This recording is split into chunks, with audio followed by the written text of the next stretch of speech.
어느 평범한 마을에 사는 한 중년 남성이 있었습니다. 그는 오랜 세월 동안 회사를 다니며 가족을 부양하고 자녀들이 잘 성장하기를 바라는 아버지였습니다. 하지만 어느 날 회사에서 예기치 않게 정리해고 통보를 받게 됩니다. 그는 충격에 휩싸였고 내가 무슨 잘못을 했지? 라는 생각이 머릿속을 가득 채웠습니다. 그 상황에서 그는 생계를 책임져야 하는 가장으로서 큰 부담을 느끼게 되었죠. 이후 그는 매일 아침 일찍 일어나 공원으로 나가 산책을 하며 마음을 다잡으려 했습니다. 그때 동네의 한 어르신이 너무 걱정하지 말고 이 시기가 지나면 더 나은 길이 열릴 거야 라고 격려해 주었습니다. 그 말이 마음에 와닿았지만 그는 여전히 불안한 마음을 떨칠 수가 없었습니다. 매일같이 이력서를 쓰고 면접을 보러 다니면서도 자신감을 잃고 있었습니다. 어느 날 그가 친구와의 대화 중에 시련이 복으로 바뀌는 징조에 관련한 이야기를 듣게 되었습니다. 친구는 자신의 경험을 털어놓으며 어려운 시기를 겪은 뒤 결국 더 나은 기회를 얻었다고 말했습니다. 친구의 이야기를 들으면서 그는 새로운 관점을 갖게 되었습니다. 처음에는 시련이 자신의 인생에 닥친 재앙처럼 느껴졌지만 이제는 그것이 성장의 기회가 될 수 있다는 가능성을 느끼기 시작한 것입니다. 그는 시련을 새로운 기회로 받아들이기로 결심했습니다. 이를 위해 그는 먼저 매일 산책하면서 자신에게 중요한 것이 무엇인지 생각해 보았습니다. 이 과정에서 그는 자신이 정말로 하고 싶었던 일이 무엇인지 떠올렸습니다. 그의 열정은 오랜 시간 동안 억눌려 있었던 것이었죠. 그는 어릴 적 꿈꾸었던 일, 즉 여행과 사람들을 만나고 다양한 이야기를 나누는 일을 다시 하고 싶다는 마음이 솟구쳤습니다. 그러나 이를 실현하기 위해서는 먼저 자신의 기술과 지식을 갖추어야겠다는 결심을 하게 되었습니다. 그래서 그는 온라인 강의를 수강하고 관련 분야의 세미나에 참석하기 시작했습니다.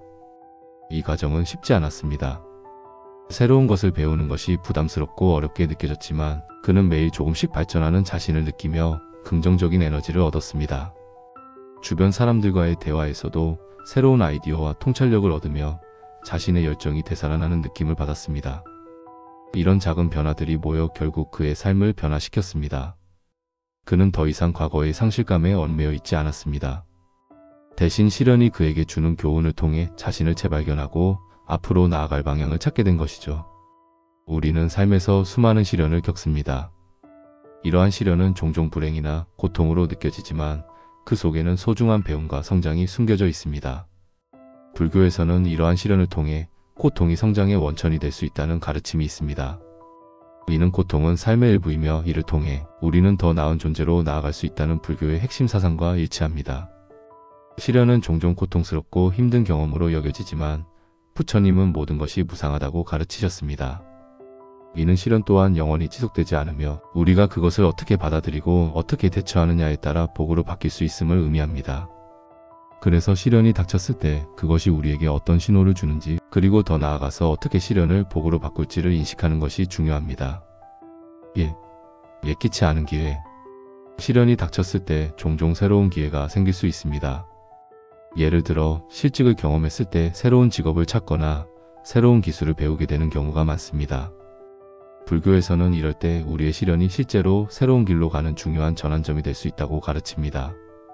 이 남성은 실직 후 새로운 직업 교육 프로그램에 참여하게 되었고 그 덕분에 자신이 원하던 분야에서 경력을 쌓을 수 있게 되었습니다.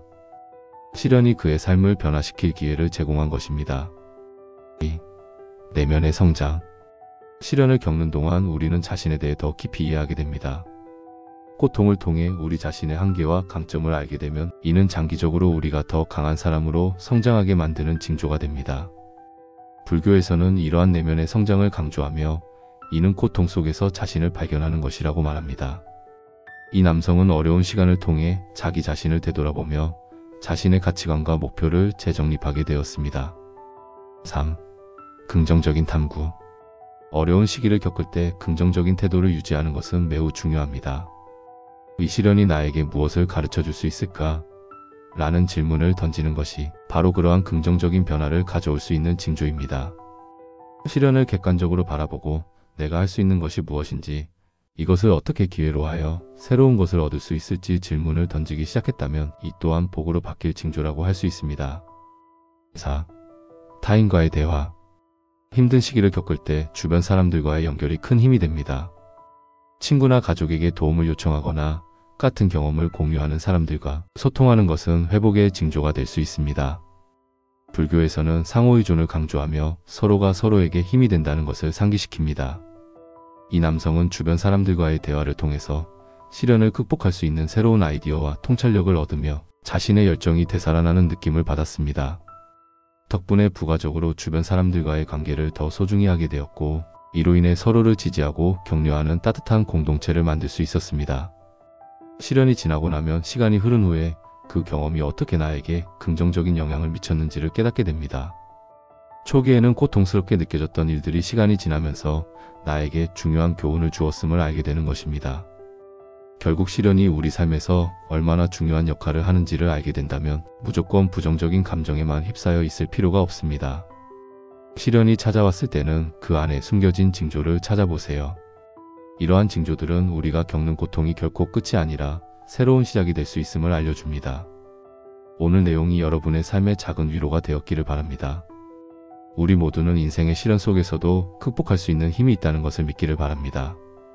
건강하고 행복한 하루 보내세요. 감사합니다.